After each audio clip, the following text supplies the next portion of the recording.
Good evening, ladies and gentlemen. Tim Coed here once again on the call as we continue this 2019 season for Milford Post 59. Both of these clubs looking for their first victory of 2019. Milford starting the year at 0-2. Eastside an 0-4 stretch to begin this season.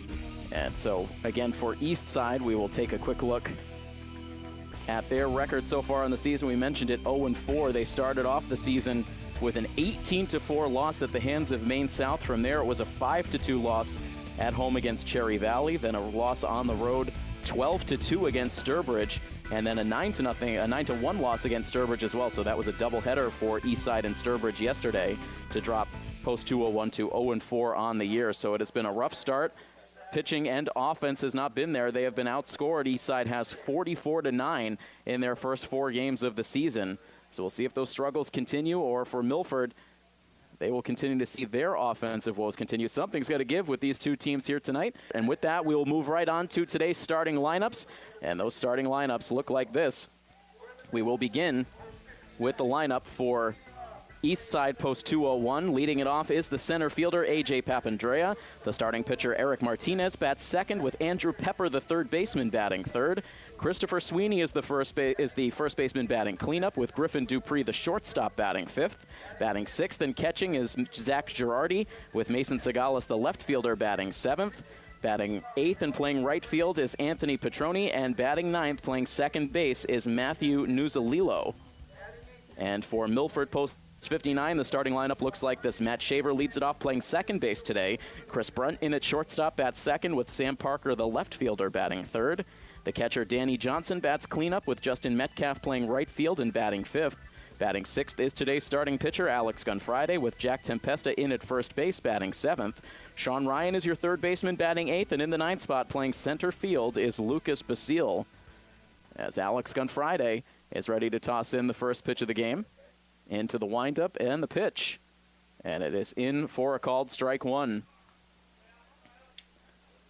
Gunfriday was so valuable to this team in the 2018 season. Outstanding numbers for Gunfriday.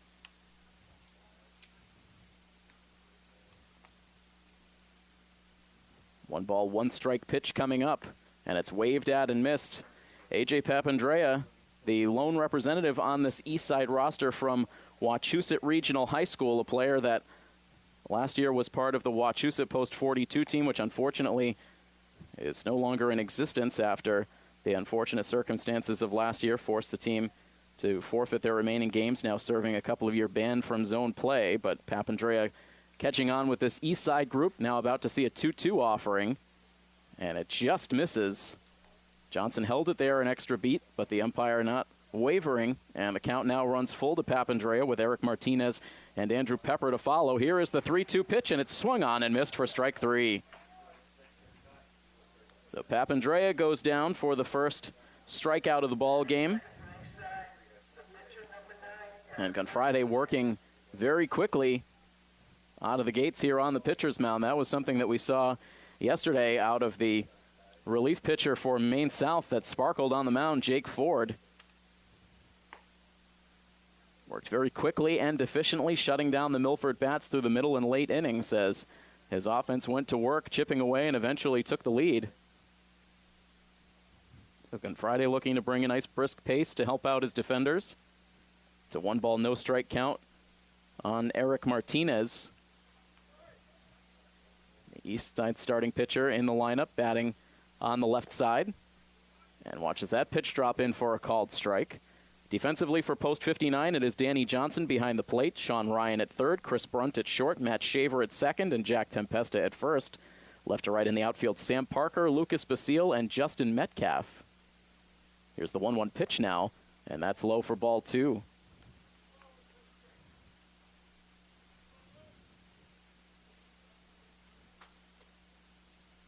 Now a 2-1 offering on the way from Gunfriday, and it's sliced foul off to the left out of play.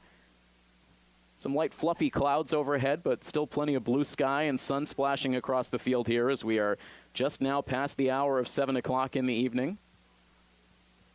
And from what we understand, this will be arguably the nicest weather day we have, at least for the next several. Some unsettled weather patterns coming in for the next couple of days. Not complete washout days, but certainly rain will be a factor through the middle and late week. So we will see how that potentially impacts the Legion schedule moving forward. Here is a 2-2 pitch, and that just misses for ball 3. It was framed beautifully by Danny Johnson. That might have been the knuckleball out of Gunfriday. But the umpire ruling it ball 3, a very close pitch, not going Alex's way. Now another 3-2 pitch, and this is sent on the ground towards shortstop. A big bounce for Brunt. He fields and fires to first to get the out.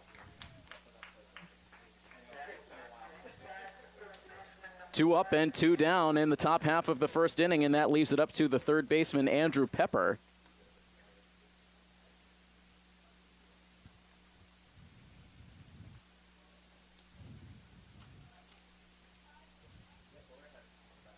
Friday, the left-handed starter. Into his windup, the first pitch of the at-bat is sent in the air, foul down the left field side. A full head of steam for Sam Parker, but that will skim the trees on the way down. No chance for Parker to make a play.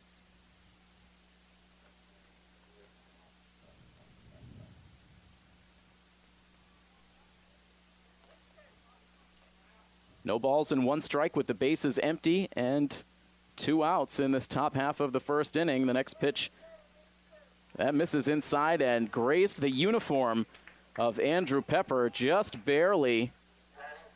Must have clipped the uniform front, and enough for the umpire to send him down to first base. So a hit by pitch will extend the inning and allow Christopher Sweeney, the first baseman, to come to the dish.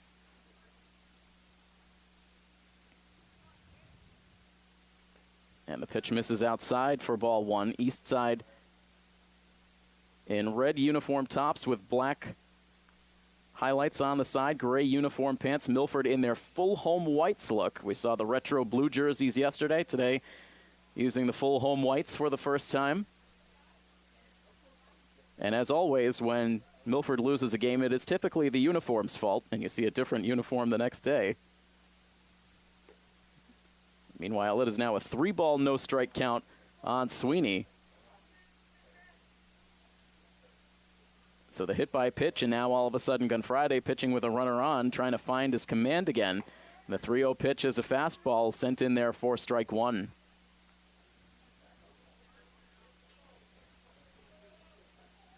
Not much of a breeze to speak of here at the field as the game gets started. Here's a 3-1 pitch, and that's going to miss outside for ball 4. So Eastside now presented with an opportunity after the hit by pitch and now a walk. And the 5th batter of the inning will come to the plate. It's Griffin Dupree, playing shortstop for post 201.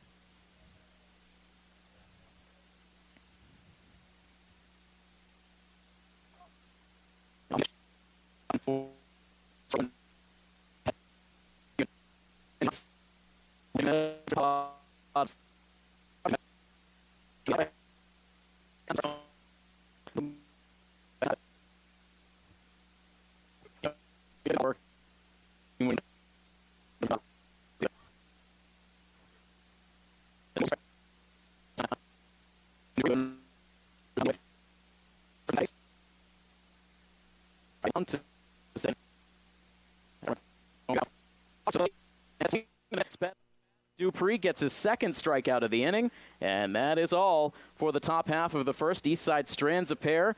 The post 59 bats will take their first swings of the game when we come back here on coverage of Milford Legion Baseball on MyFM 101.3. Tim Coet back here with you for the bottom half of the first inning. A very pleasant night here at Fino Field. These fans hoping for a pleasant final score to this game. Milford looking to break out of an early season 0-2 start. And Alex Gunfriday, after pitching himself into a little bit of trouble in the top half of the first inning with a hit by pitch and a walk, able to get a quick strikeout to bring an end to the inning. And now it is Eric Martinez out on the hill for post 201, set to face the top third of the post 59 order. Matt Shaver, Chris Brunt, and Sam Parker. We did see Eric Martinez come to the plate in the top half of the first inning, batting left-handed, but he will toss right-handed. Finishing up his warm-up tosses as now Shaver will head up to the plate. Shaver's gotten on base at a good clip to start this season. Just one hit so far on the year, but a .444 on-base percentage helped along by 3 walks. Swings away at the first pitch and sends it hard and foul right over towards the Fino Field concession stand. And that concession stand, from what we understand, is stocked up with all kinds of goodies and drinks and candy for this 2019 season. So make sure when you come down here to Fino Field, you check out the press box. A great, hard-working staff over there year in and year out doing a lot to bring some great refreshments to the fans here enjoying Legion baseball. It's a 1-ball, 2-strike count now on Shaver with Brunt waiting on deck. The pitch from Martinez, that's low.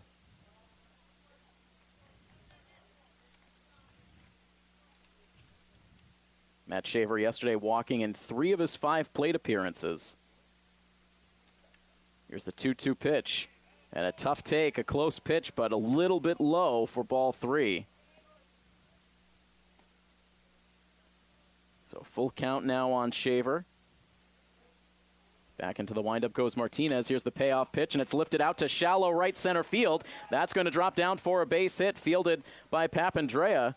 He'll fire it back in as Shaver reaches with a leadoff base hit.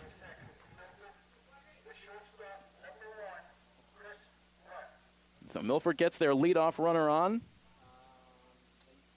And now Chris Brunt will stand in.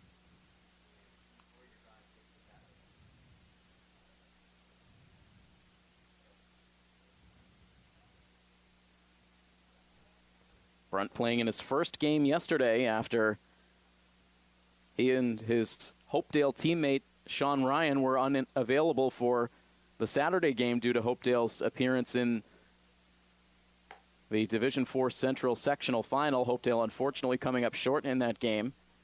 And so Brunt and Ryan activated for the game yesterday. And Chris started off strong, 2 hits, including a run batted in and a run scored in the game yesterday. Now swings at this pitch, sends a high drive out to left field, not particularly deep. A little bit of fighting the sun for Mason Segalis out there, but he was able to make the catch for out number 1.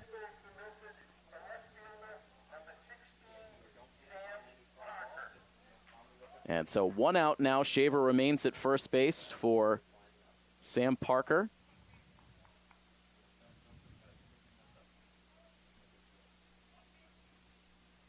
Parker with a very good start, or a very good game, I should say, yesterday against Maine South.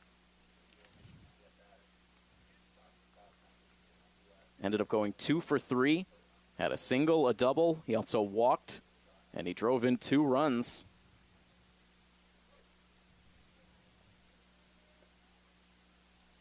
Down on the count 0-1 after the first pitch. Now this one is dealt up high.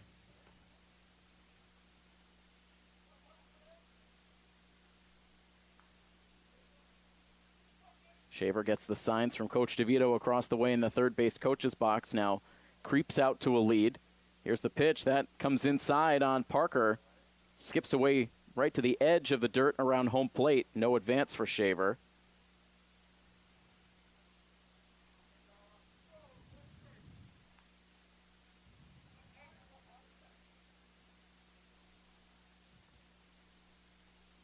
Here's the 2-1 pitch now. That is high for ball 3.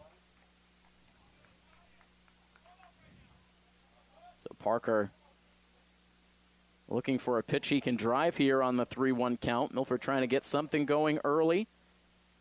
And the 3-1 pitch is skied in the air behind first base. Now traveling out onto the shallow right field grass into foul territory. It's the second baseman, Nuzalilo, who was able to travel all the way out there to make the grab.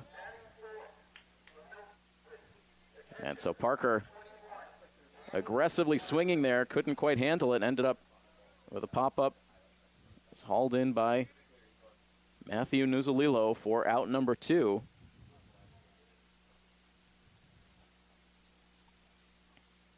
And so this inning starting to look eerily similar to some of the innings we saw yesterday. Now Shaver taking off for second base. The throw down was a good one from the catcher Girardi, but the ball kicked away at second base, and that allows Shaver to get in safely. Nuzalilo was not quite able to handle it. And so Shaver able to get himself into scoring position with the stolen base. Quite a few innings yesterday where Milford was able to get runners on to start off the inning, but then the rally quickly stalled, in danger of that happening here in the bottom of the first. Now it's a 1-ball, 1-strike count on Danny Johnson catching today. He's played 3 different positions in the first 3 games on the season. Third base, first base, and now behind the plate. Ahead in the count now 2-1.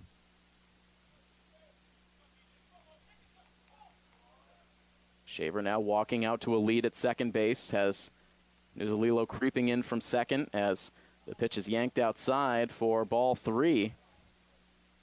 Should Johnson reach, we would see Justin Metcalf in the inning. Martinez back to the set. Now the 3-1 pitch, and it is popped straight up right around home plate. The pitcher is going to trot in, and it clanks off the heel of his glove and will twist off into foul territory. The bobble was made in foul ground, so a dead ball. Shaver coming around the bases for good measure, but that was ruled a foul ball.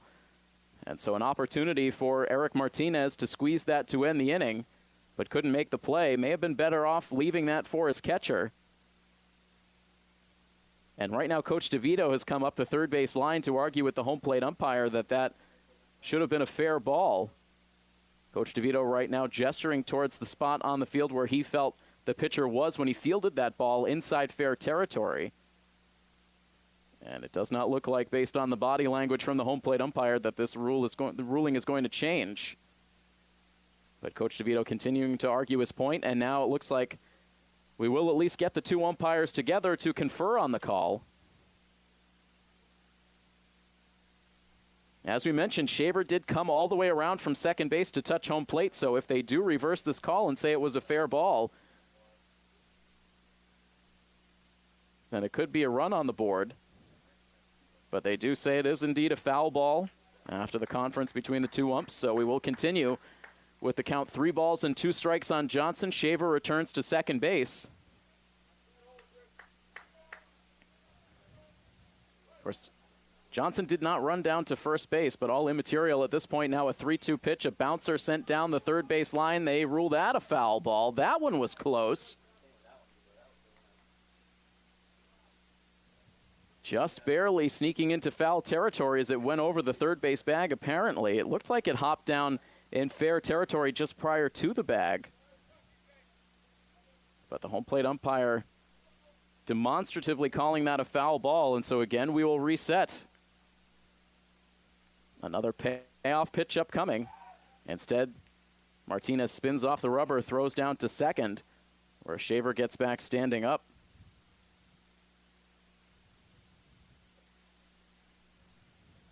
A long at bat here for Johnson. Now he will see another 3-2 pitch. Goes after this one and sends it in the air down the left field line. Racing back is Segala, still going into the corner. Dives, cannot make the play. It clanks off his glove and rolls all the way to the fence. But is that a fair ball? And now it looks like they will say it is foul.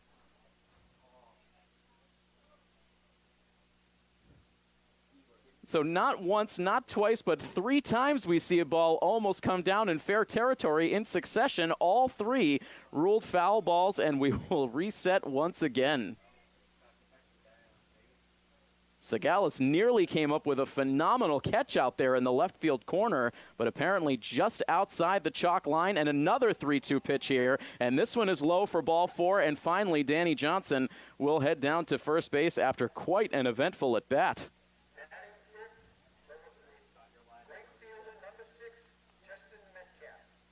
That was a deep drive from Johnson. Again, not much wind, so he really supplied his own power. That ball came close to sneaking over the fence. Again, not in fair territory, but showing off the strength. So Johnson now at first base with Shaver at second. And the first pitch missing the strike zone into Justin Metcalf. Now the 1-0 pitch, and it's grounded very slowly over towards the right side. It's bobbled by the pitcher, loses his footing, now tries to shuffle the toss to first base. It's not there in time. Eric Martinez springing off the mound. That ball was a slow roller on the grass. Not really a chance for either Nuzolilo or Sweeney on the right side of the infield to make a play, and a great effort for Martinez. Again, he lunged for it, was able to trap it in the glove, but just could not regain his footing in time to get the throw to first base before Metcalf beat the throw to first. And really hard to rule an error on the pitcher in that situation, so it should go as an infield base hit. It would be the second Milford hit of the inning. They now have the bases loaded for Alex Gunfriday. Sending the first pitch foul for strike one. Now Martinez quickly ready with another, and he leaves a breaking ball well upstairs. Zach Girardi behind the plate standing up to keep that ball from going to the backstop.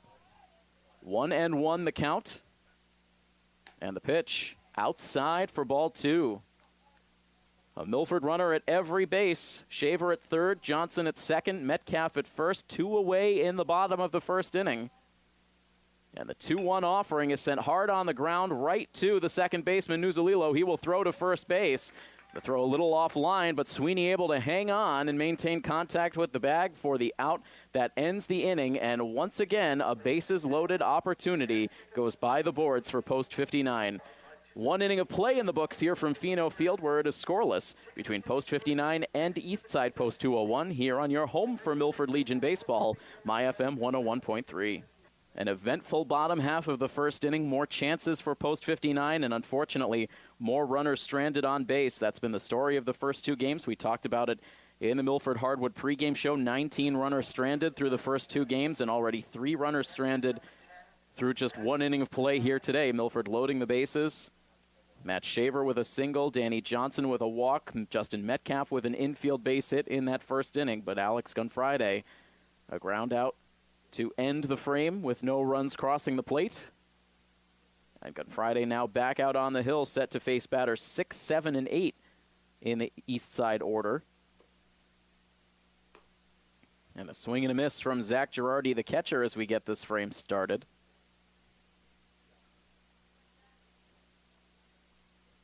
The lefty back into the windup and the pitch. Off speed, big looping breaking ball in there for strike two. Quite an arsenal of pitches at Gunfriday's disposal. Really his bread and butter is keeping hitters off balance. He does it so well and does it again in that at bat. A waving swing and a miss from Girardi, and he is down on strikes. That is the 3rd strikeout of the game already for Gunfriday. Milford pitching really racking up the strikeouts through these first 3 games. They had 19 Ks through the first 2.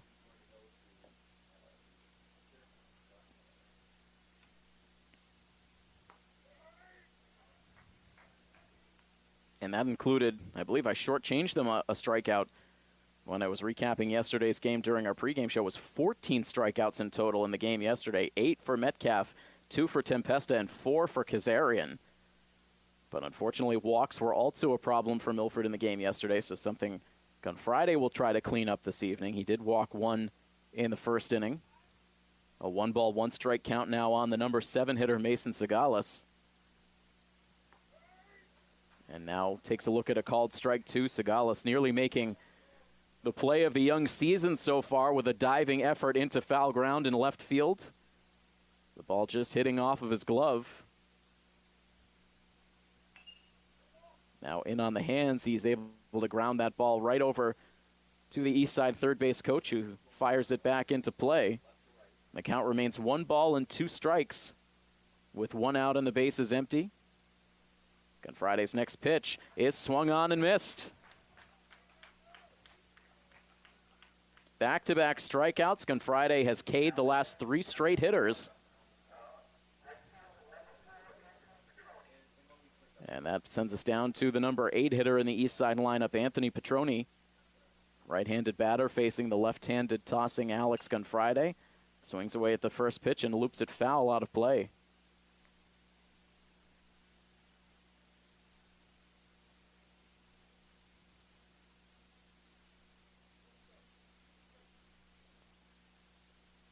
Gunfriday into the wind, the pitch, up and away.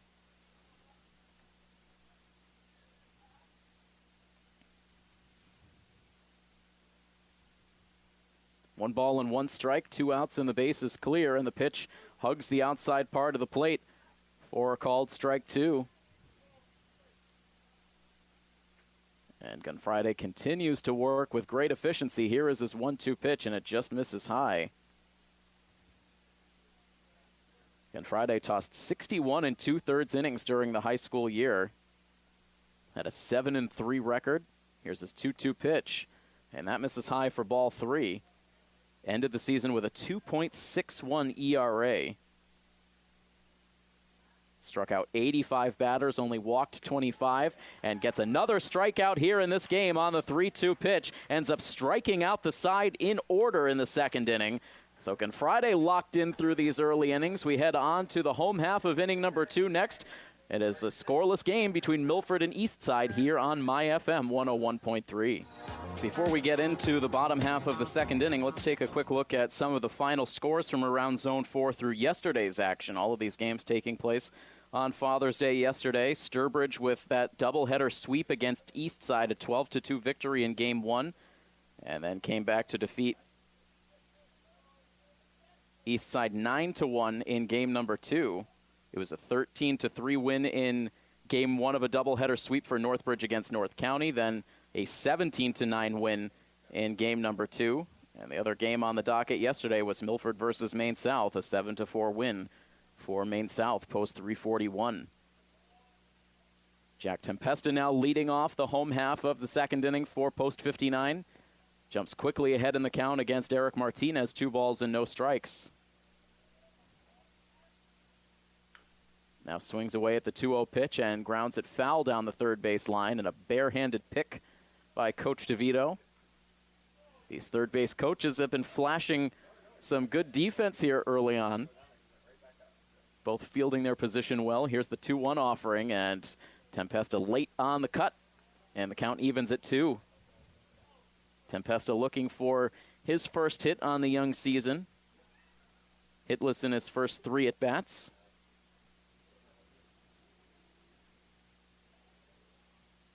Here's the 2-2 pitch now, and that is well outside. Eluded the grasp of Zach Girardi behind the plate defensively for post 201. It is Zach Girardi behind the plate with Andrew Pepper at third, Griffin Dupree at short, Matthew Nuzalilo at second, and Christopher Sweeney at first. Left to right in the outfield, Mason Segalis, A.J. Papandrea, and Anthony Petroni. Here's a 3-2 pitch now to Tempesta, and it is high for ball 4.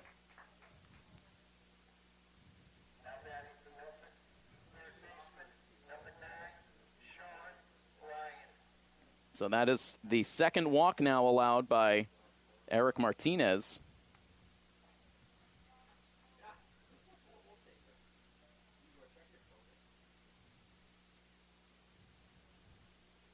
And now it is the number 8 hitter, Sean Ryan, up for the first time tonight. Sean looking at ball 1 high.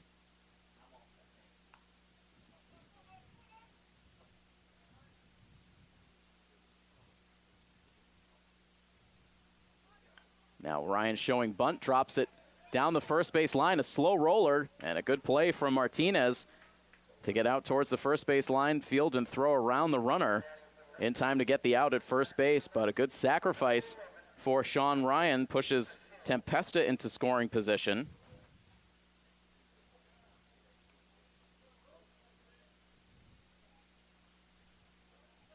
And that sends us to Lucas Basile, the number 9 hitter, and before Basile sees a pitch, we will see a conference between Zach Girardi and Eric Martinez.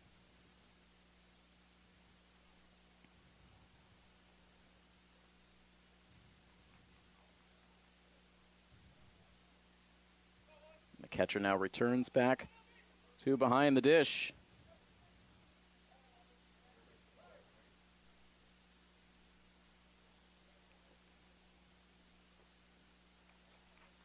Now the pitch sent in low. 1 ball and no strikes, the count on Basile. He's been a patient hitter out of the gate so far on the season. No hits yet for Lucas, but he has walked 4 times. Now sends a ground ball over towards second base. This will move the runner along again as Nuzalilo throws to first base to get the out. On to third goes Tempesta, but there are now 2 outs in the inning.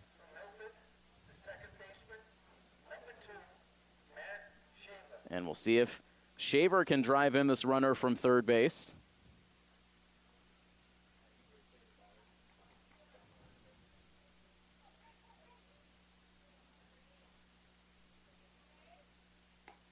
And the first pitch is drilled in for a called strike one.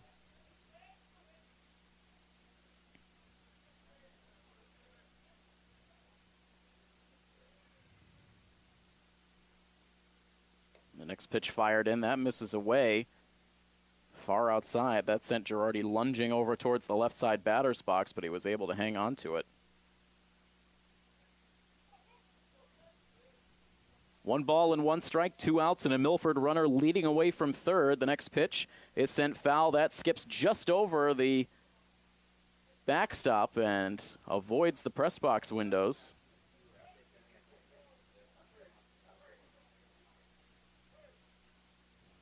One ball and 2 strikes now on Shaver. Here is the next offering, and it's sent foul down the right field line. Shaver will now test the reaction time of the fans down in the Fino Field concession area.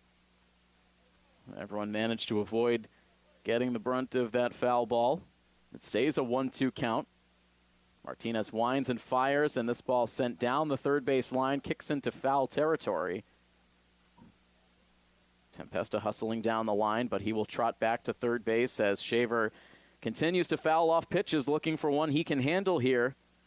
Trying to bring this run home to give Milford an early lead. This has been an Eastside pitching staff that has been prone to allowing runs in bunches through their first 4 games of the season.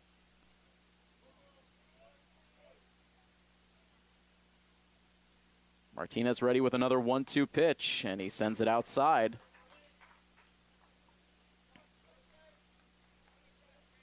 Tempesta led off this inning with a walk, then sacrificed into scoring position, moved along to third on a ground out. Now a 2-2 into Shaver, and it's a bouncer hit over towards shortstop. Nice scoop by Dupree, throws on the move, but the throw skips away from the first baseman, and into score comes Tempesta, and Matt Shaver will head down to second base safely.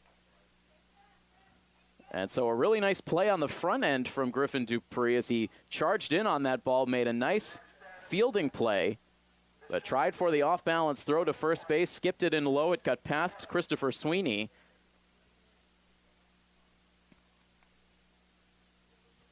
And so we may very well see that go in the books as a base hit and then an error to allow Shaver to get into scoring position, an error on the shortstop. And so for now, we will award the RBI to Shaver as Tempesta came in. So Milford does get on the scoreboard here. They take a 1-0 lead. Now another runner in scoring position for Chris Brunt. And Brunt takes a pitch outside for ball 1. Chris flew out to left field his first time up.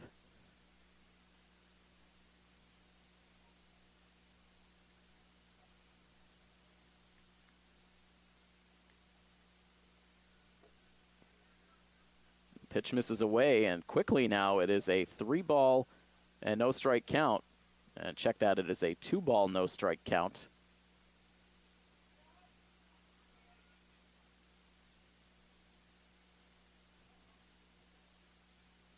Shaver leads away from second. The pitch misses high.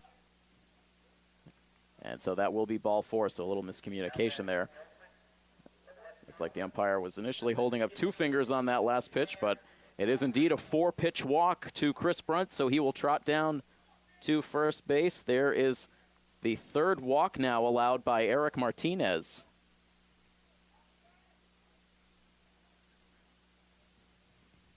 And the first pitch now into Sam Parker is a fastball that skims over his head.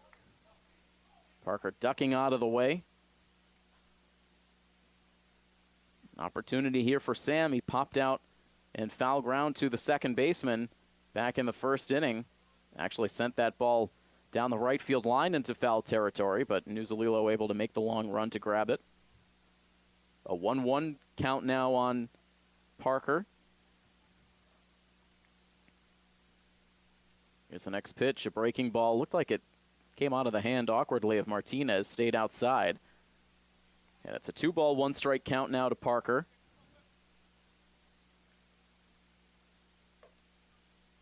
And now ball 3 sent high.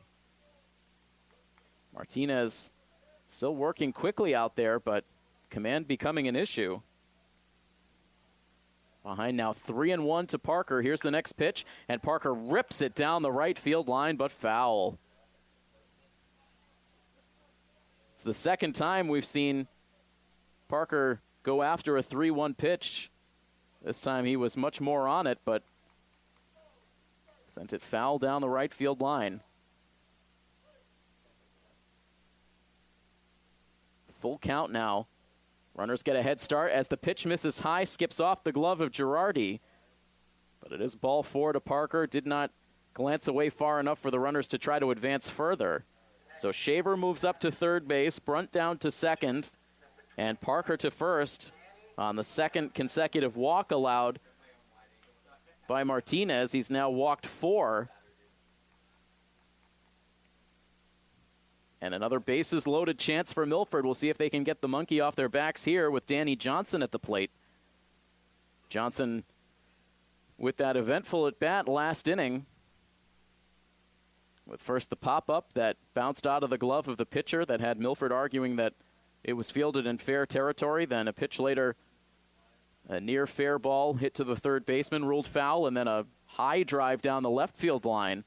That was also a close play, ruled a foul ball that just missed the glove of Mason Sagales. Watches the first pitch miss, and right now Martinez struggling with that command. Now deals in ball 2 in the dirt. And we have not seen a mound visit yet from the Eastside coaching staff as Martinez has pitched himself into this jam. Now a 2-0 count on Johnson. Goes after that 2-0 pitch and clobbers it foul over the third base dugout and off into the woods. 2-1 now with the bases full of post 59 runners. Here's the pitch, and that is high for ball 3. Gut check time for Martinez, nowhere to put Johnson. He accepts the sign from Girardi. Now the 3-1 pitch, and that is inside for ball 4. 3 straight walks for Martinez, and this one will force in a run as Shaver crosses the plate to give Milford a 2-0 lead.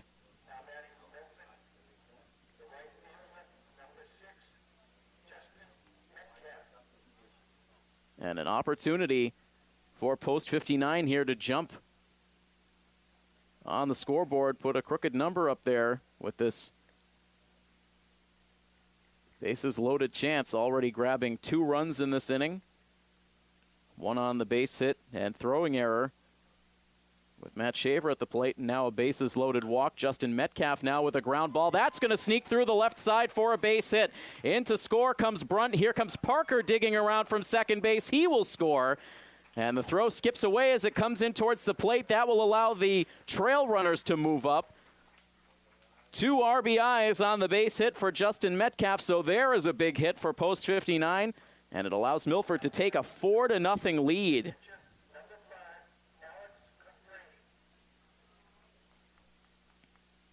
So Metcalf, that'll go in the books as a 2-run single. Both runners were able to move up as the throw into the plate from the outfield was poor. That's the second error of the inning, and now a wild pitch goes to the backstop, and here comes another run to the plate as Danny Johnson will score. So a lot of issues here for Eastside, both on the mound and defensively. 3 walks, 2 errors in the inning, and now a wild pitch, leading the way to what has been now a 5-run rally for post 59. So Justin Metcalf is now the lone base runner at third. Alex Gunfriday at the plate. Milford's starting pitcher, loving what he's seeing in this frame, wants to continue to add to it. He's ahead in the count now, 2 balls and no strikes. Gunfriday grounded out to the second baseman his first time up. Came up with the bases loaded. But Milford ultimately doing some bases loaded damage here in the second. Wind up and the 2-0 pitch now. And the 3-0 pitch, misses for ball 4. And this now will finally prompt a mound visit after the 5th walk of this inning.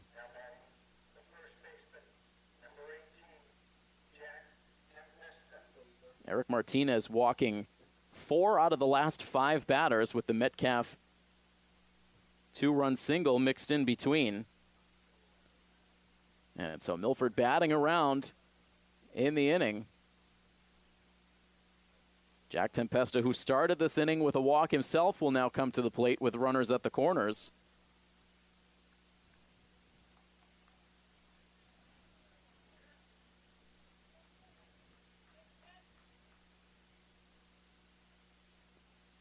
And after a long hesitation after the mound visit, here comes the first pitch into Tempesta. And a borderline pitch on the outside edge called a strike. And while we have the opportunity, we want to point out that today's game is being covered by our good friends over at Milford TV, of course, my other place of business. So this game will be up on the Milford TV educational channel and on YouTube by the end of this week. They'll be coming out for games all season long.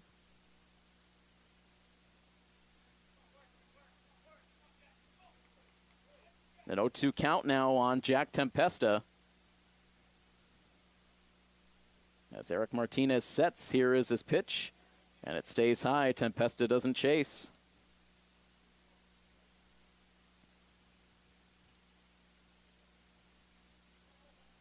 See if this big inning has a calming effect on this Milford lineup through the rest of the game. The pitch misses low, briefly bobbled by the catcher, did not even really travel away from home plate, but picking up on it very well at first base was Alex Gunfriday. He was off as soon as that ball dropped in the dirt, got to second base with no throw.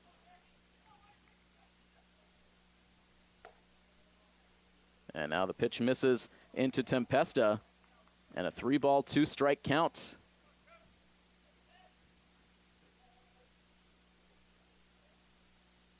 And the payoff pitch misses high for ball 4. Right now, no activity loosening in the Eastside bullpen, so this will continue to be Martinez's inning for better or worse. 6 walks in the inning, 7 walks through an inning and 2/3. And Sean Ryan now looking to keep the train moving. An 0-1 count, now a little tapper off the end of the bat. Travels partway towards the pitcher's mound. Martinez fields, fires to first, and gets the throw there in time for the out that finally ends the inning, but not before Milford sends 11 batters to the plate. They score 5 times, helped along quite a bit by a half a dozen walks by the Eastside starting pitcher. So a 5-0 lead now for Post 59 over Eastside here on coverage of Milford Legion Baseball on MyFM 101.3. Milford scoring 5 times in the bottom half of the second inning on the benefit of just 2 hits. As we mentioned right before the break, helped along considerably by 6 walks in the inning by Eastside starter Eric Martinez, who has now walked 7 through the first 2. So 2 hits allowed. 4 hits in total, I should say, in the game for Martinez. 4 hits and now 7 walks, 5 runs on the board, and Milford with a comfortable lead for the moment. Of course, that 4-0 lead yesterday felt comfortable before things started to go in the other direction. So Alex Gunfriday looking to keep things going in the right direction on the mound. He's gotten off to a very good start himself. 5 strikeouts already through 2 innings. He struck out the side in order in the second and gets a swinging strike 1 out of the number 9 man, Matthew Nuzulilo. Eastside now has an arm loosening in their bullpen.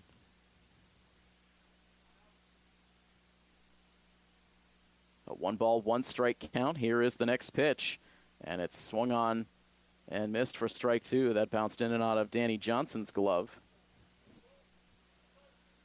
The field now fully in shadows as the last bits of sun now start to fade off into the distance as we get up towards 8 o'clock. And meanwhile, Alex Gunfriday drops in strike 3 to Nuzulilo.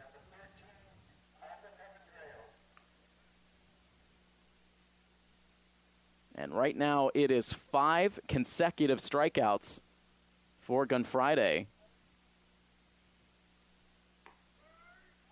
And he starts off ahead in the count against A.J. Papandrea, now going second time through the Eastside order.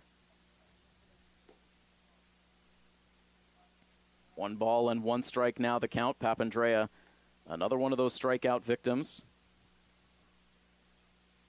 Batting 0 for 1. Here is the 1-1 pitch. That is high for ball 2.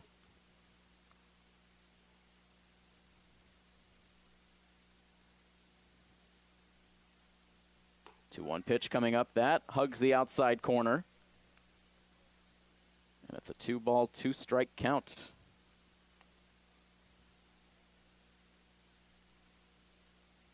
Gunfriday very quickly working, drops in an off-speed pitch, and Papandrea able to foul it off to stay alive. 2 balls and 2 strikes. 1 out and the base is empty. Gunfriday kicks and deals and misses outside and low.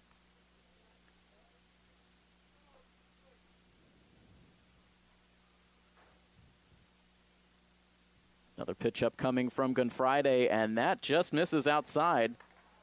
And that will be ball 4. So there's the second walk surrendered by Gunfriday.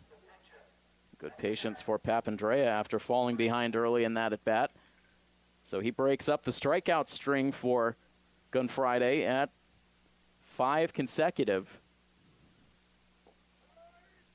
And Alex now pumps in a called strike at the knees to his counterpart, the pitcher for Eastside, Eric Martinez. We'll see how much longer Martinez lasts in this game. To say command has been an issue for Martinez has been an understatement based on those walk totals. He falls behind Gunfriday here, 0-2. Alex, a quick look to first, now fires in a called strike 3, freezing Martinez, and a 3-pitch strikeout. Strikeout number 7 for Gunfriday.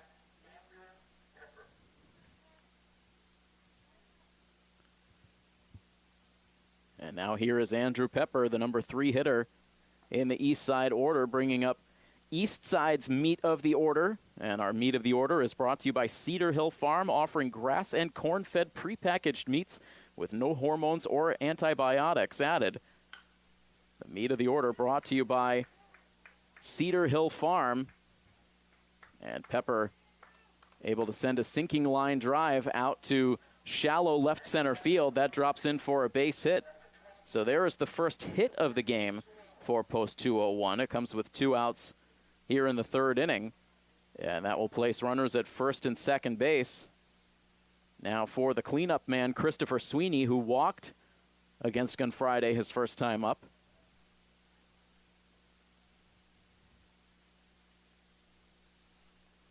Runners leading away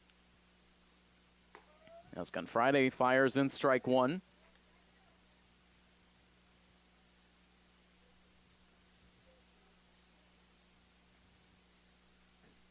Brunt cheating in towards the second base bag. Now jumps back out to his position at shortstop. Here is the 0-1 pitch. And a fastball a little bit too far outside this time. Misses the corner. And the count evens at 1.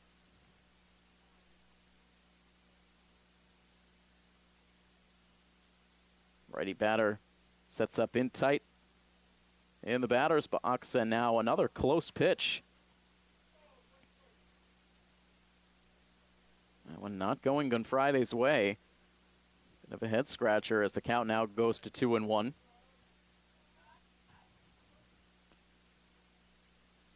Now to a walking lead at second base goes Papandrea. Now the kick and the pitch, and it's popped up over on the right side of the infield. Taking charge of it is Shaver. He hauls it in, and that will retire the side. So 2 more runners left on the base paths for post 201. And we will move on now to the bottom half of inning number 3 here from Fino Field, where the score is Milford 5 and Eastside 0 here on your home for Milford Legion Baseball, My FM 101.3. A very pleasant night here at Fino Field. The second home game of the season for Post 59. Playing their 3rd game in as many days. After a slight delay in getting the season started, Milford was initially supposed to get this season going all the way back on June 9th against Cherry Valley. That game ended up being postponed due to MIAA playoffs, as did Milford's originally scheduled second game of the season that was supposed to be played last Thursday, June 13th at Framingham. Both of those games will be made up a little bit later on in the season. But underway for this regular season now, and a good game so far for Post 59, up 5-0 on Eastside. And a quick 2-ball, no-strike count on Lucas Basile. And as we get into this the bottom half of the third inning, a new pitcher on for Eastside. And it is Andrew Pepper coming in from third base to take over on the mound. So Eric Martinez done after 2 innings. We'll get a look at the corresponding defensive changes in just a moment, but meanwhile, Andrew Pepper picking up right where Martinez left off. He walks the leadoff man in this third inning. Lucas Basile trots down to first base.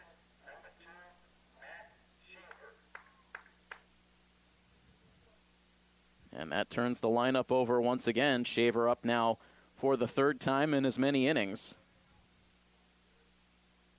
Milford has now walked 8 times in just 2+ innings.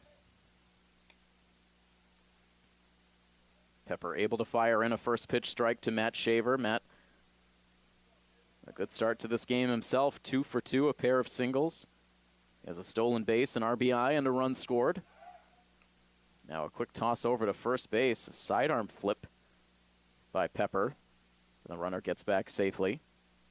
And so for Lucas Basile, that's already his 5th walk of the season himself.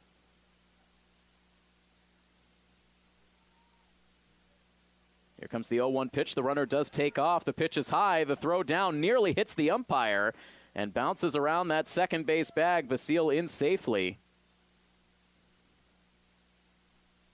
That throw tailed towards the first base side of the second base bag that sent the umpire quickly jumping out of the way. He was able to avoid contact with it. The ball bounced in the dirt, and Basile safe with a steal of second.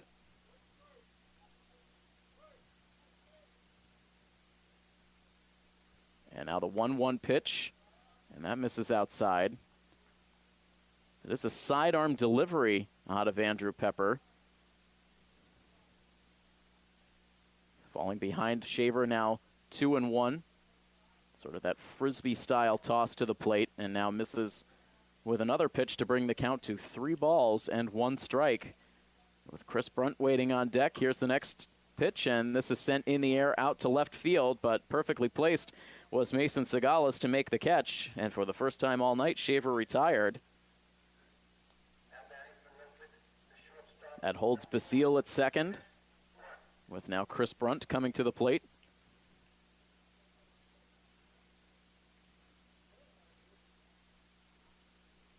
Chris, like about half of his teammates in that second inning, worked a walk.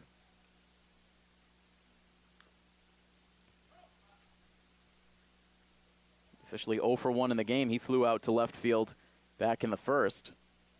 Fouls away the first pitch he sees to the backstop. Sam Parker courteously travels out behind the backstop to collect the loose ball. Here's an 0-1 pitch, and Brunt sends it right back up the middle, a line drive that just sneaks over the glove of Griffin Dupree, and Lucas Basile turning on the afterburners, and he comes home without a throw. Great speed for Basile. We haven't really gotten to see him showcase that speed just yet, but he motored around from second base, scored with no problem, and it's an RBI single, as it turns out, for Chris Brunt to make it now a 6-0 Milford lead.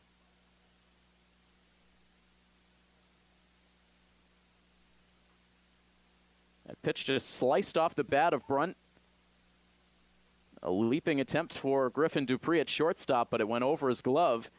And then out into left center for the RBI base hit. That's the second run batted in on the season for Chris Brunt. And now Sam Parker sends a hard ground ball foul wide of first base.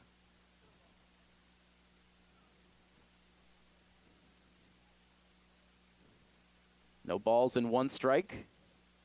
1 out and a Milford runner at second.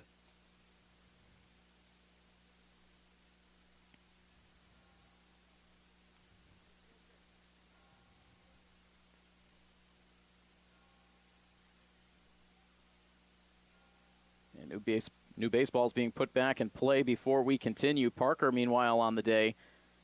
A pop out to the second baseman. He walked and scored in that 5-run second. Now takes the pitch on the inside corner for a called strike.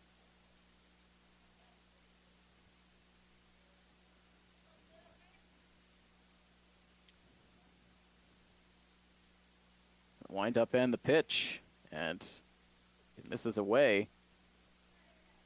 Looks like we've seen a couple of different deliveries out of Andrew Pepper so far. That one, there was barely a leg kick. Just sort of slung that ball up towards the plate. Now he'll spin around and fire a pickoff throw to second that almost got away. But the shortstop Dupree able to hang on.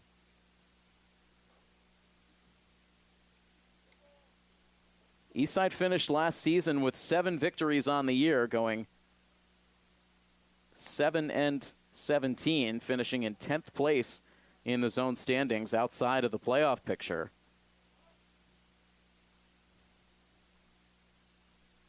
It's a 2-ball, 1-strike count now on Parker. The next pitch darts down and in. We should point out the Red Sox are about 10 minutes or so away from touching off their game out in the Twin Cities. As Pepper fires in strike 2 to fill up the count to Sam Parker. The surprising Minnesota Twins, one of the top teams in baseball at 47-23, so a good test for the Red Sox tonight.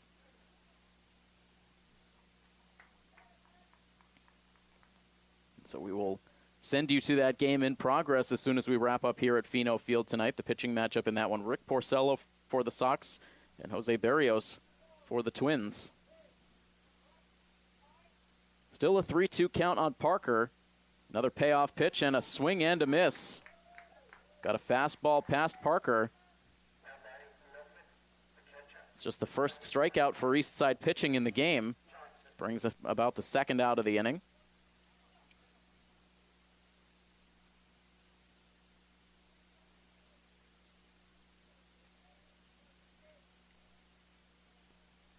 A lead at second base for Chris Brunt.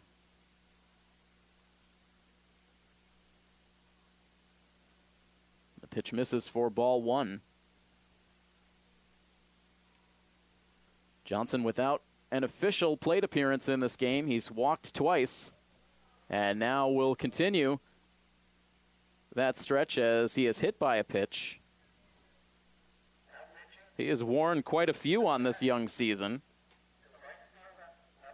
That is already the 3rd time that Danny Johnson has been hit by a pitch this year. So he heads to first base.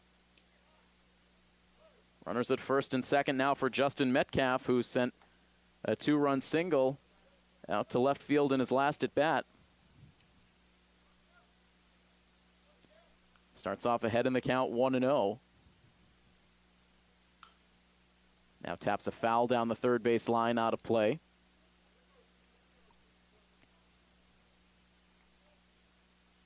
Metcalf's been off to a good offensive start to the season. We saw him in select appearances in the lineup last year, but already now with a couple of runs batted in.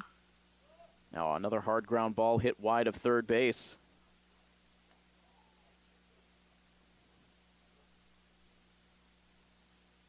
Two runs batted in, a double, 3 hits overall, or excuse me, 4 hits overall on the year for Justin Metcalf.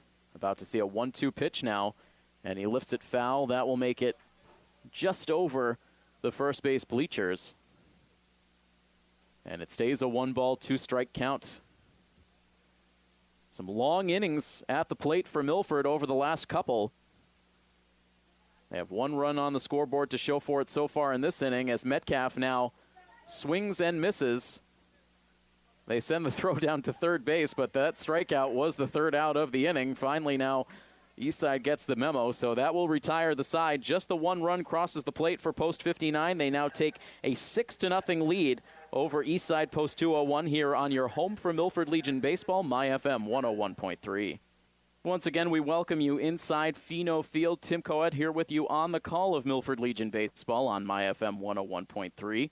It is now a 6-0 lead for Post 59 over Eastside Post 201 as we enter into the top half of the fourth inning. Alex Gunfriday has been dominant through these early frames. He's allowed just one hit, a couple of walks, but the strikeout total very impressive for Alex. 7 Ks through the first 3. So still in state championship form through these early innings tonight. And we'll now deal with batters 5, 6, and 7 in the East Side order. Griffin Dupree, Zach Girardi, and Mason Segalis.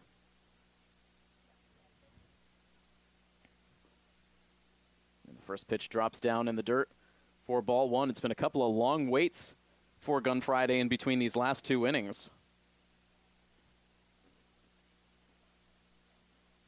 That 11 at-bat inning in the second, and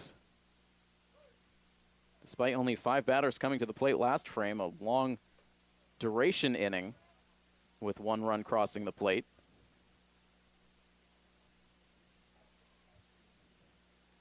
Two balls and no strikes the count now to Dupree. And so 3-0 now. And perhaps the wait this time getting to Gunfriday just a bit. Here now is his 3-0 pitch. And that misses low for ball 4, so a fast 4-pitch walk.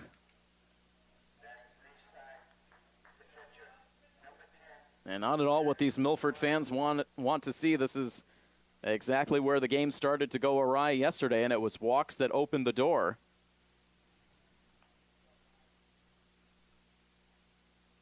The leadoff runner aboard. Now for Zach Girardi. And Girardi takes a pitch inside.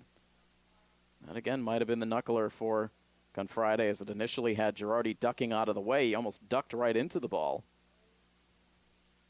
Here's the 1-0 pitch, and that is in the dirt. Skips away from Johnson, but he collects it quickly. And this will now bring Coach DeVito out of the dugout, as we've seen the first 6 straight pitches miss the strike zone from Gunfriday.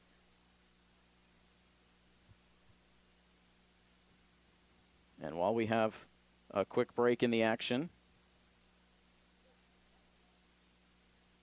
we want to let everyone know, if you ever miss any of our Milford Legion broadcasts and you're looking for a recap of the previous game, Milford's record, or where they're going to play next, simply text Legion to our MyFM text line. That is 508-473-MyFM, 508-473-6936.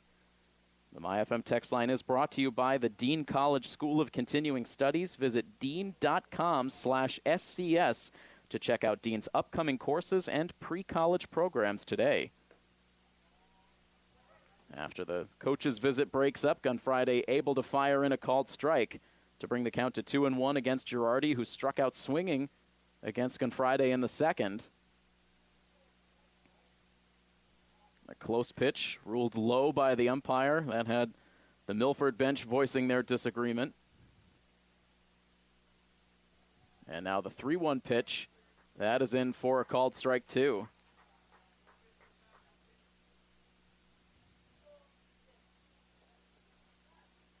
Gunfriday trying to regain his command. Here is the payoff pitch, and instead that is inside and low for ball 4. And so back-to-back walks to open this top half of the fourth.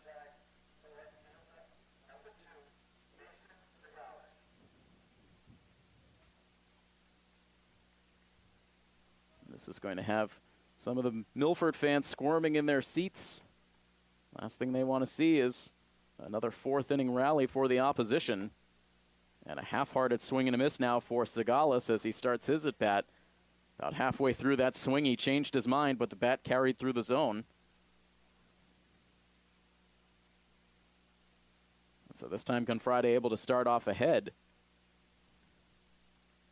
Milford playing at double play depth up the middle as the pitch is sent foul to the right and out of play.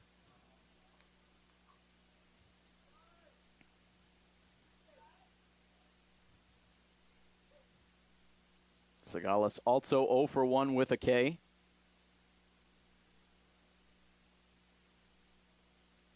The 0-2 pitch now from Gunfriday. That misses outside and low.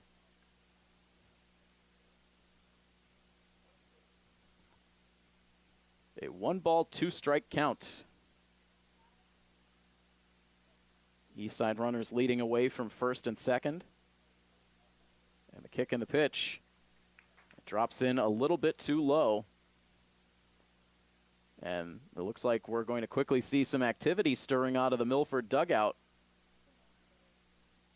Heading towards the bullpen as the count goes to 2 balls and 2 strikes. Here is the pitch, and it's sent foul to the backstop.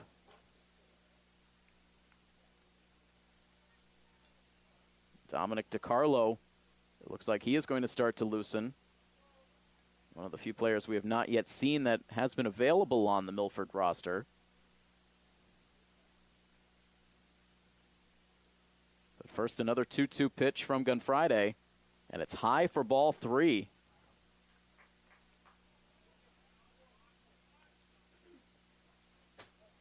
Gunfriday now in real danger of walking the bases loaded.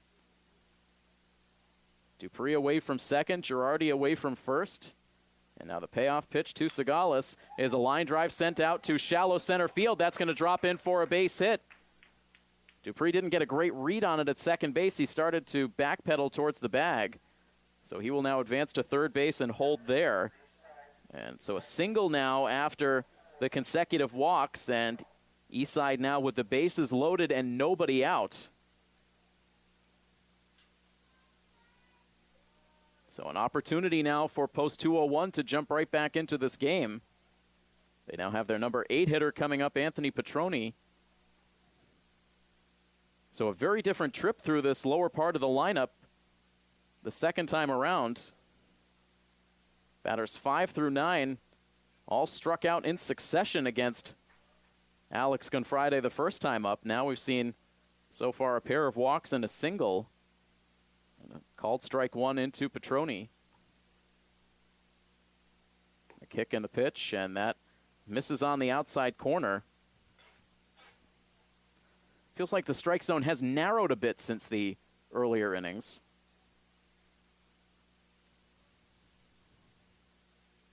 Here's the 1-1 now, and that is on the outside edge for a called strike.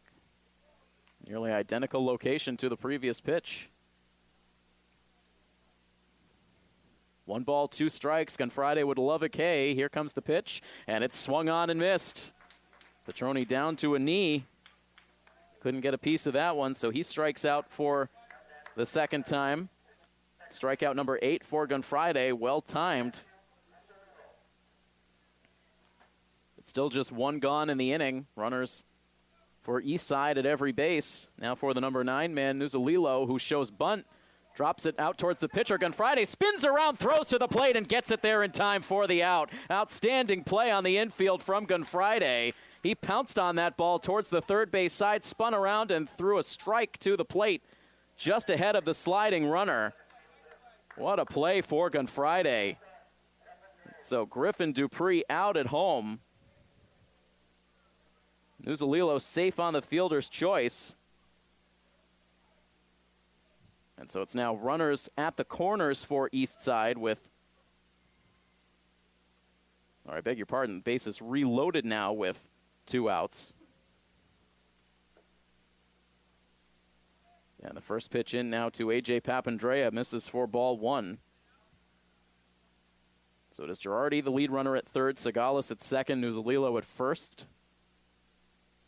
And a 1-0 pitch now to A.J. Papandrea off the outside edge, and a 2-ball, no-strike count. DiCarlo continuing to fire in the Milford bullpen. 2-0 pitch now from Gunfriday. And that misses a little bit low. 3 balls and no strikes, and now real trouble once again for Gunfriday. With the bases full, nowhere to put Papandrea. Here is the 3-1 pitch, and it is high for ball 4. So after Gunfriday nearly danced his way out of this jam, He then deals a 4-pitch walk to A.J. Papandrea, his third walk of the inning. And walks the story of this frame. Zach Girardi will walk across the plate with the first Eastside run to make it now a 6-1 score.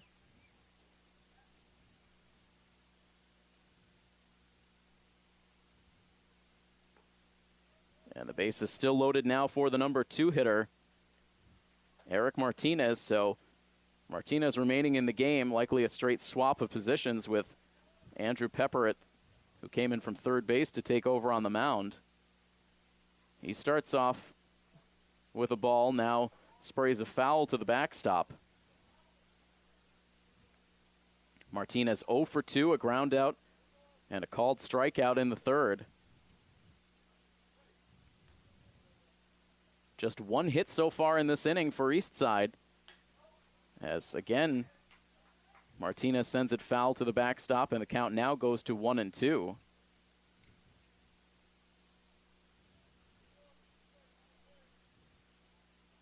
Friday staring in for the sign. Now the windup, the 1-2 pitch. And it's a tapper sent slowly towards second base. Shaver shielded by the runner, bobbles, throws to first base. It's not in time, and the runner comes in to score from third base. A headlong dive into the first base bag for Eric Martinez, busting it down the line. It was a tough play for Shaver as he had Papandrea running across in front of him. Shielded him from seeing that ball until the last moment. Brief bobble, and that's all it took. Martinez hustling all the way to first base. That should go as an infield single and an RBI.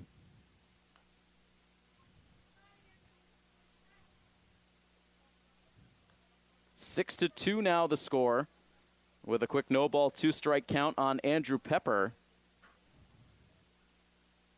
And Friday now deals one sky high for ball 1.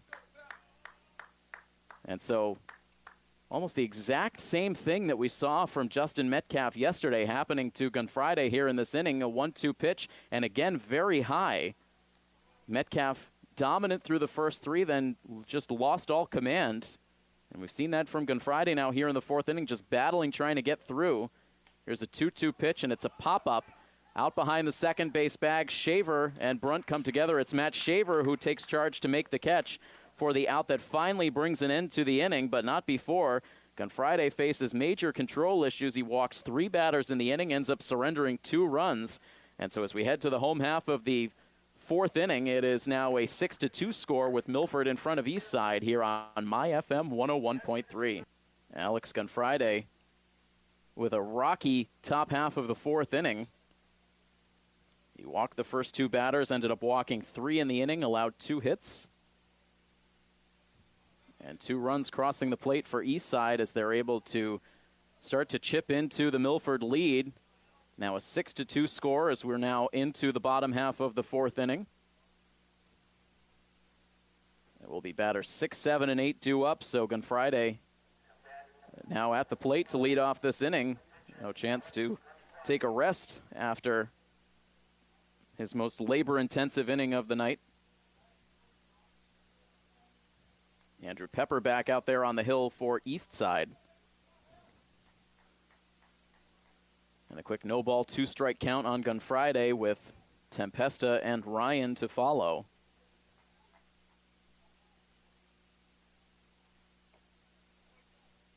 And now the pitch misses for ball 1.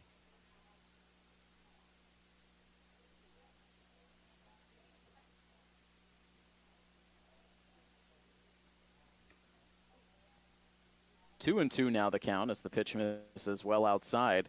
Gunfriday so far this evening, a ground out to second base and a walk.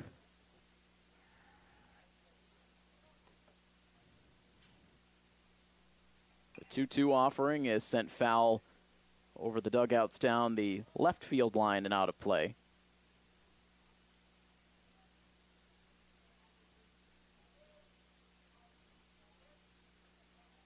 So 5 walks now to go along with 8 strikeouts in the pitching performance so far for Gunfriday. And you'd have to imagine his day may be done after that lengthy performance. Now a sky-high pop-up over towards third base.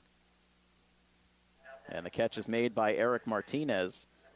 So just to clean up the defensive alignment for post 201, Eric Martinez now taking over at shortstop, with Griffin Dupree moving from short to third. So there are your defensive changes.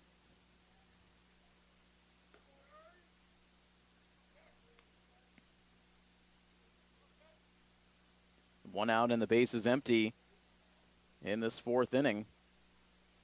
It's the first time that Eastside has retired the leadoff hitter.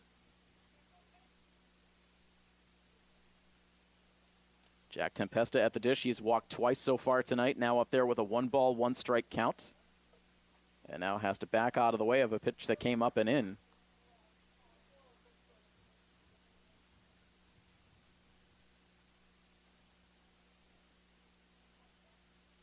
Quiet crowd as this game goes through the middle innings. Tempesta now fights off the pitch.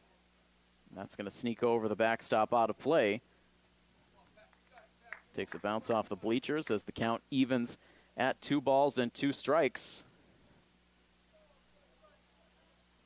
After this game finishes up, Milford will not play here at Fino again until this coming Sunday, where they will play the first of a couple of double headers coming up within the next week or so for Post 59. They will play a doubleheader here at Fino with both games against North County on Sunday.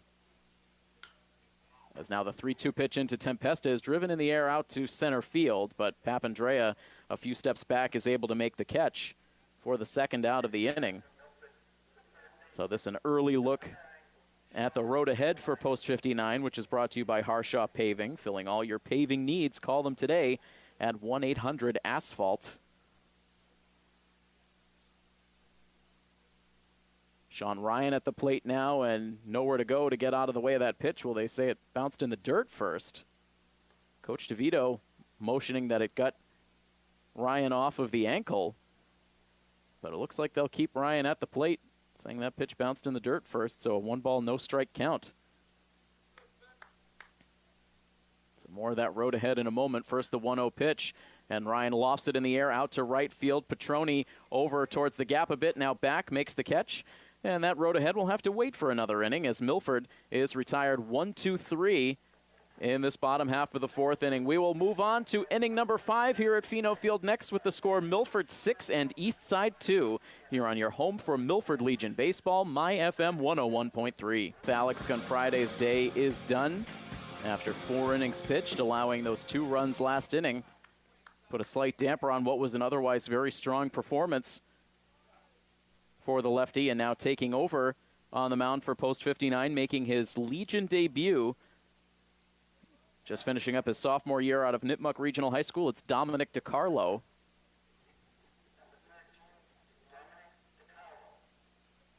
So our first look at DiCarlo on the hill. Another lefty for Post 59.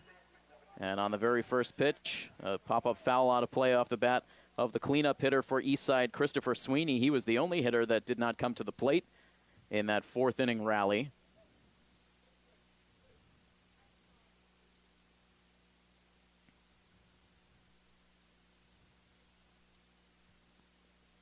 Lefty back into the windup and the pitch.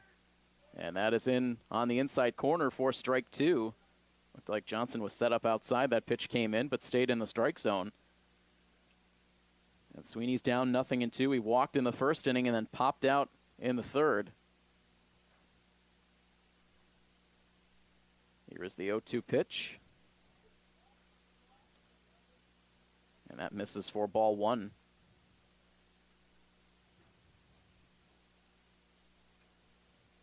So we'll give you the final line on Gun Friday in a moment. First, DiCarlo ready with his 1-2 pitch, and that is on the outside corner for strike 3. A good start for DiCarlo. K's the first batter he faces. That's now the 9th strikeout for Milford pitching. So the final line for Gun Friday in 4 innings pitched. He allowed 2 runs on 3 hits. He walked 5, struck out 8. 3 of those 5 walks coming in the 4th inning. So the command faltering for Gun Friday in the end of that outing.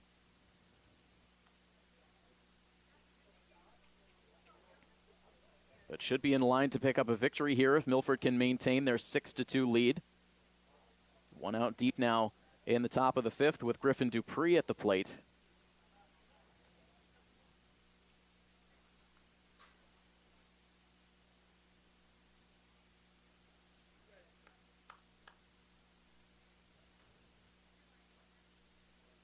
.2-0 pitch coming up, and that misses down and away for ball three. Some corresponding defensive changes for post 59. Alex Gunfriday does stay in the game. He takes over in left field as a strike is dealt in to Dupree to bring the count to 3-1. Sam Parker slides from left field over to first base with Jack Tempesta now out of the game.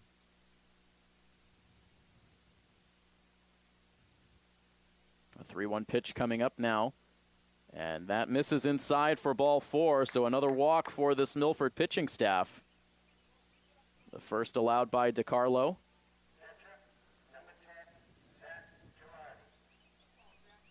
So DiCarlo right now will be inserted into the lineup in the number 7 spot, previously occupied by Tempesta.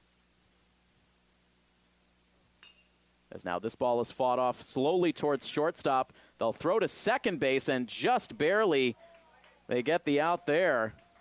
That was slow developing. Chris Brunt had to travel far to his right. He sent that throw into second base to Shaver, just beating Dupree by a fraction. So they get the force play. Girardi reaches on a fielder's choice.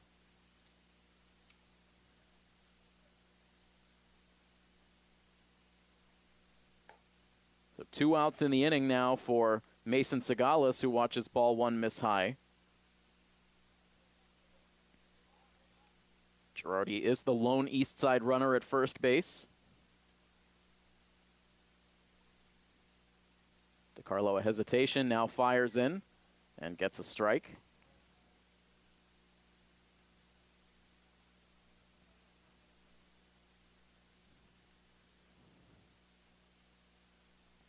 Big lead at first base now for Girardi. Takes a hop step back to the bag as the pitch comes in. It's strike 2. Sagalas struck out in his first at bat, then collected a single in the 4th inning, came around to score one of the 2 Eastside runs. Here's a 1-2 pitch now, a breaking ball that misses high. Of course, you think back now to the events of that top half of the 4th inning. It ended up being a big play for Alex Gunfriday getting that out at home plate, or else we would have seen a 3rd run score. And perhaps more for post 201. DiCarlo here gets a swing and a miss from Mason Sagalas, down on strikes. 2 Ks in the inning for DiCarlo out of the pen.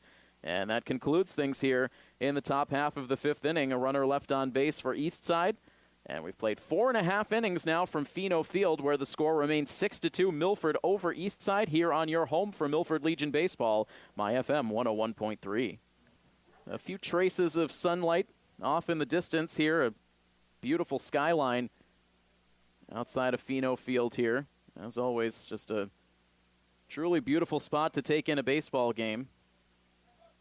The trees in full bloom around the outfield. The Town Hall clock tower just off in the distance in center field. Just a picture-perfect spot to take in a game all summer long, as meanwhile Lucas Basile now leads off this inning with a bunt right back towards the pitcher. And again, there is that blazing speed for Basile. He gets down the line, beats the throw from Pepper, and he has himself a bunt base hit. And boy, is Basile showing off those afterburners here in this game. We saw him motor around from second base to score the last time he was on, and now leads off this inning with a bunt base hit, and what a weapon that has the potential to be for post 59 as this season goes along. The leadoff runner aboard. It turns the lineup over for Shaver, and Basile a dive back to the first base bag now as Pepper checks over in that direction. Certainly want to try to keep Basile close to the bag now. But Eastside is well aware of the speed he possesses. The runner takes off, showing bunt with Shaver. He pulls the bat back. The throw down to second base, not in time. And Basile has his 2nd stolen base of the game.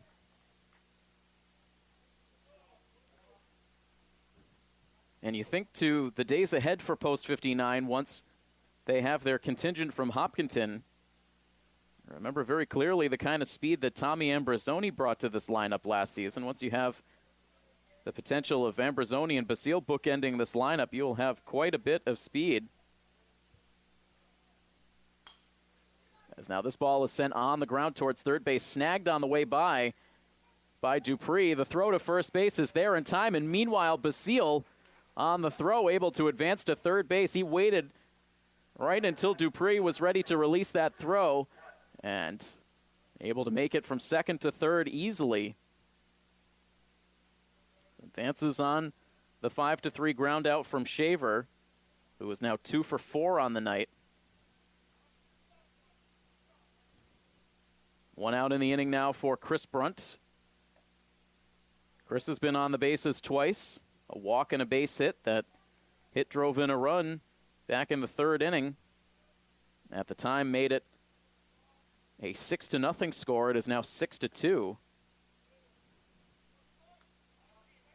Now had 2 balls and no strikes, as again, continues to be an unconventional delivery out of Andrew Pepper. Not so much a leg kick as it is just a step towards the plate, as now Brunt drives the pitch out to center field. That is plenty deep enough for Basile to tag and score. Papandreou, without even a thought of firing that in towards the plate, just kept it in the glove as Basile touched third base and then came home. So a second run batted in the game for Chris Brunt on the sacrifice fly. And so Milford now takes a 7-2 lead.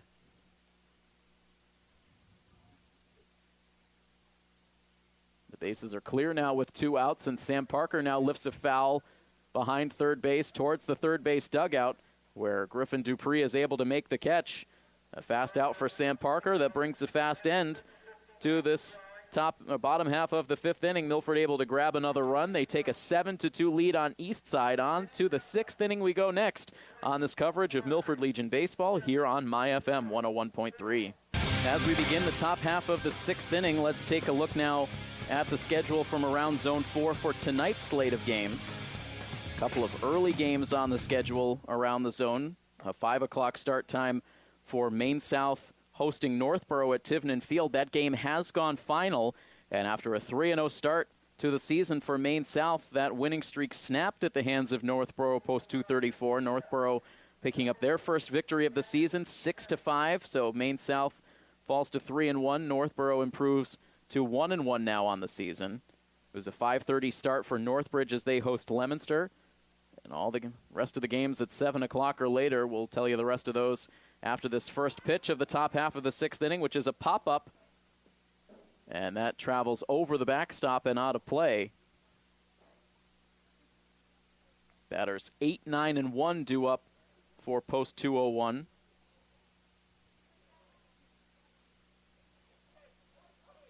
It is Anthony Carignan at the plate right now, a pinch hitter, replacing Anthony Petroni.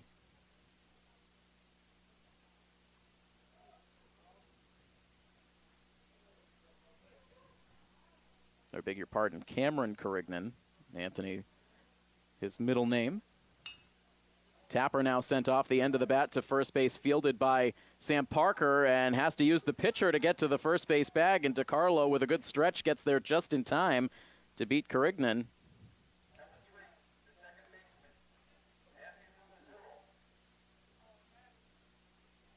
So Carignan out to open up the inning on what was a 3-1 ground out. And now the number 9 man, Matthew Nuzalilo. And Nuzalilo takes a look at a called strike one. DiCarlo now out for his 2nd inning of work.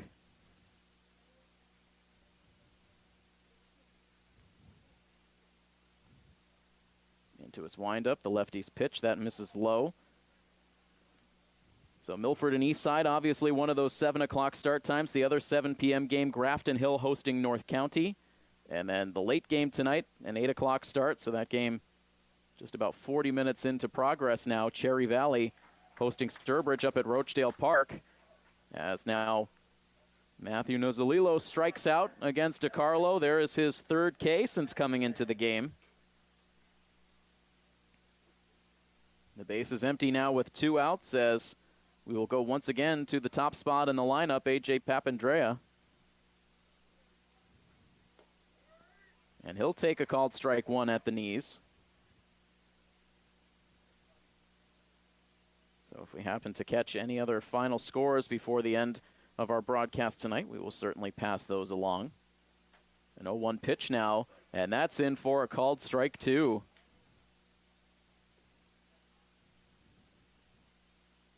Papandrea with walks in his last 2 plate appearances. He's also struck out tonight. Here's an 0-2 pitch and a strikeout here in the 6th inning that finishes off a 1-2-3 frame for DiCarlo, who has been very good out of the bullpen for Post 59. 2 scoreless innings so far. And we will move right on to the home half of inning number 6 after this with the score once again 7-2. Milford on top of Eastside here on coverage of Milford Legion Baseball on My FM 101.3. A quick check on the Red Sox before we get into the bottom half of this 6th inning. Boston able to strike first in the first game of that series against the Minnesota Twins. An RBI single for J.D. Martinez in the first has given the Red Sox a 1-0 lead. As a screaming foul ball is sent just past our press box window, taking a thump off the facade and bouncing hard back towards the fans in the stands behind home plate.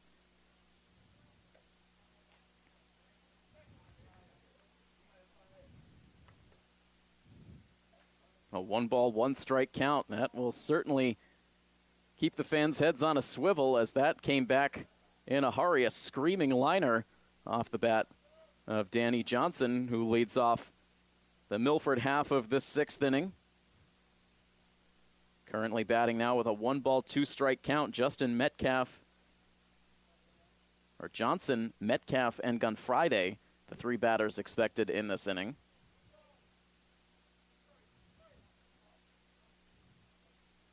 Andrew Pepper continues to work in relief for Post 201 as Johnson sends a 2-hopper down the third base line. Long throw, and a good one from Griffin Dupree. Gets it there just in time for the out. So Johnson retired. It's the first time he's been held off the bases tonight. And that will bring up Justin Metcalf. And so once again, a 1-0 lead for the Red Sox over the Twins. That game now in the 3rd inning. As soon as we wrap up our Mass Renewables post-game report at the close of this game tonight, we will get you out to Minneapolis for the call of that game. Joe Castiglione with one of his cast of characters in the commentator's booth. It's been a revolving door of characters in that spot throughout this season as the ball is sent deep in the air out to center field. Papandrea cannot find it. It ends up dropping to his left, and Metcalf running hard all the way. He is going to slide into third base with a gift triple.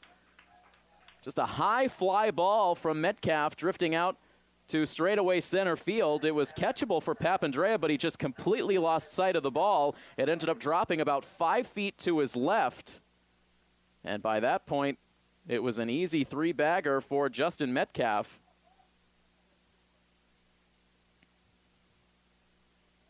So his 2nd extra base hit of the season. And now Alex Gunfriday lifts a fly ball out to left field. The catch made, tagging at third base. And coming in to score is Metcalf. And Alex Gunfriday produces the 2nd sacrifice fly of the game for Post 59. They tack on an additional insurance run and take an 8-2 lead.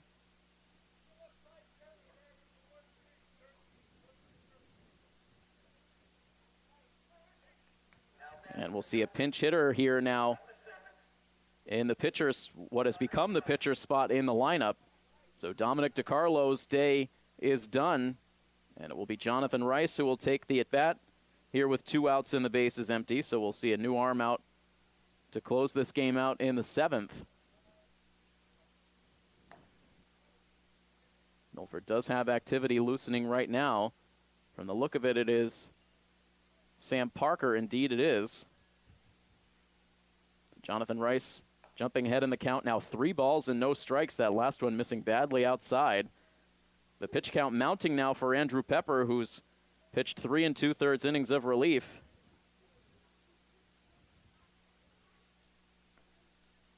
And now missing low for ball 4, and Rice in the pinch hitting spot will take a 4-pitch walk. Eastside had kept the walks in check over these last couple of innings, but that is now the 9th walk of this game.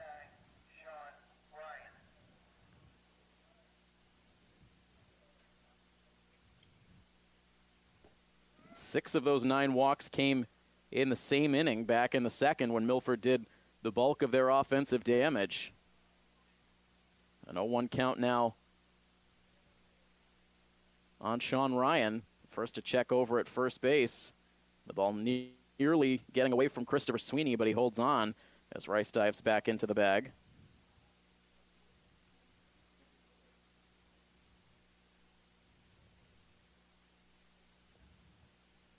Here's the 0-1, and that misses.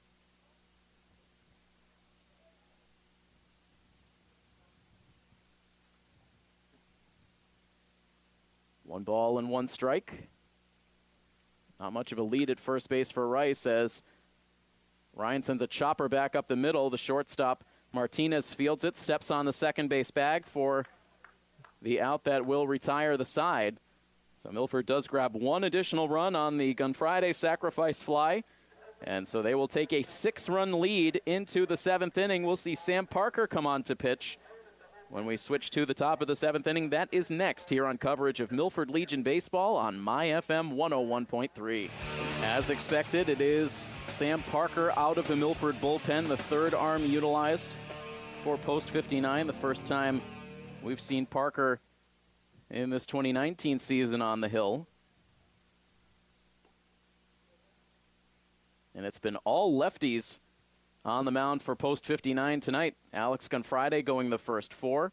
Dominic DiCarlo with 2 very impressive innings of work. The lefty getting it done, and now Sam Parker looking to finish the job.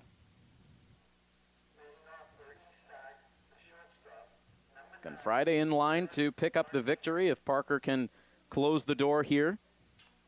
Eastside will bring batters 2, 3, and 4 to the plate. Eric Martinez, Andrew Pepper, and Christopher Sweeney, the batters expected.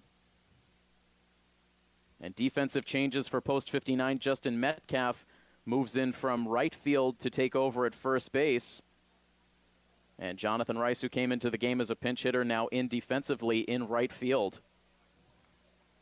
A called strike 1 from Parker in to Martinez. Saw a good live fastball out of Sam Parker in his pitching appearances last season. Now fires a pitch in a bit high.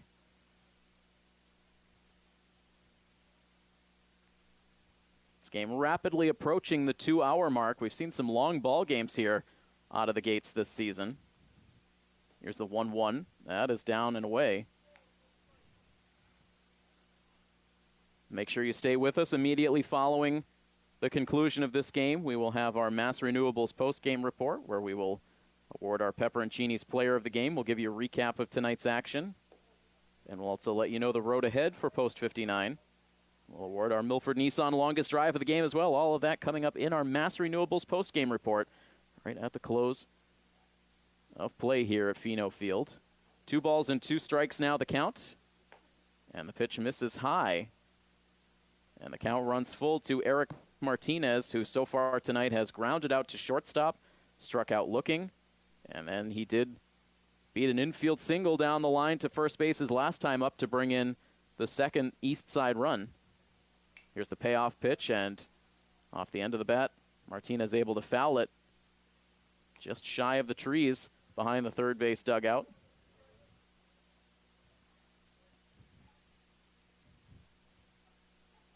A 3-2 count to the first Eastside hitter here in the 7th.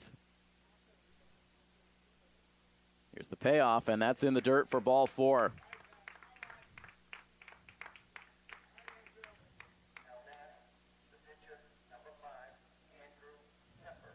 So the last time Milford pitching led off an inning with a walk, it was in the 4th when Eastside scored a couple. Post 2-0-1 trailing this game by 6 here in the 7th.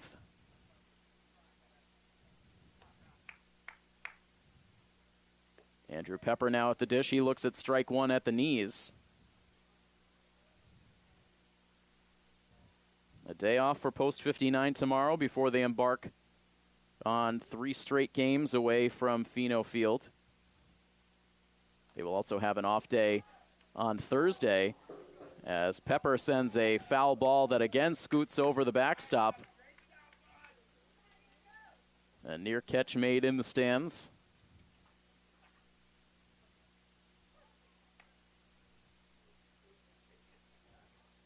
Been a lot of action in these stands behind home plate through these late innings. Here comes another pop-up foul. This will travel over the backstop, but this time well behind the stands. And the count remains 0-2 on Andrew Pepper, who was hit by a pitch back in the first inning, reached on a single in the third, and then popped out to second base in the fourth. Wind up in the 0-2 pitch, and it's a ground ball hit to second, could be two. Shaver flips to shortstop out there, throw on to first, and it gets away from Justin Metcalf. Now collected by the catcher, the throw down to second, not in time. And safe at second base is Andrew Pepper, with now 1 out in the inning. Milford a possibility to get 2. A good flip to second base to get Martinez, but then the throw from Chris Brunt went wide past Justin Metcalf at first base. No error on the play. You can't assume a double play. So Pepper safe on the fielder's choice. And would be an error on the back end of the play, I should say, as the runner did have a chance to advance. So that will go as an error on Chris Brunt, the first Milford error of the night. 1 out runner in scoring position with Christopher Sweeney at the dish. And Sweeney now with a 1-ball, 1-strike count.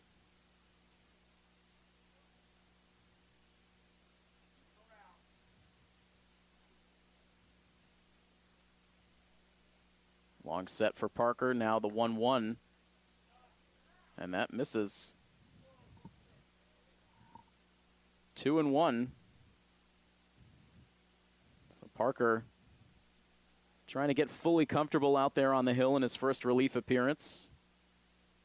And not a lot of work during the college year. Parker at UMass for his freshman year. As we see another foul ball travel over the press box, or travel over the backstop, landing on the press box roof. Press box under fire here in the late innings. We have not had one come in the window just yet, but it's been all around us.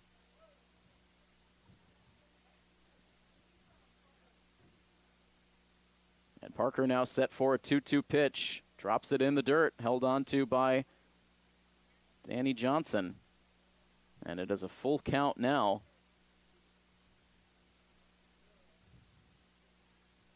Griffin Dupree in the on-deck circle for Eastside.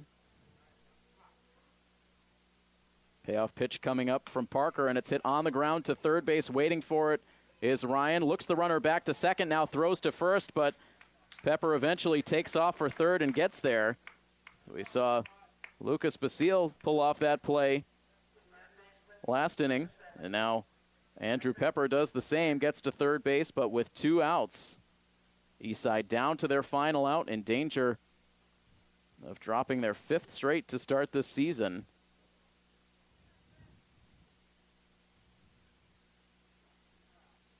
Dupree now at the dish, lefty versus lefty. And Dupree watches the first pitch miss high for ball 1. Griffin tonight a strikeout and a pair of walks.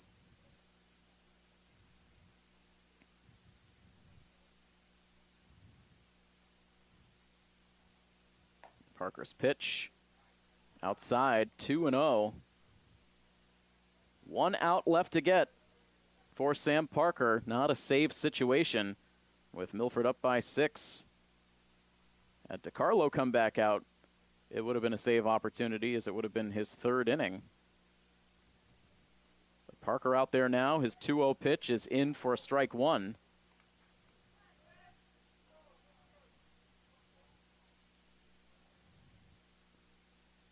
As the bells at St. Mary's chime out 9 o'clock in the evening, This game now at an even 2 hours in progress as Dupree sends a ground ball back to the mound. Parker has it, throws it to first base, and gets the out just barely in time.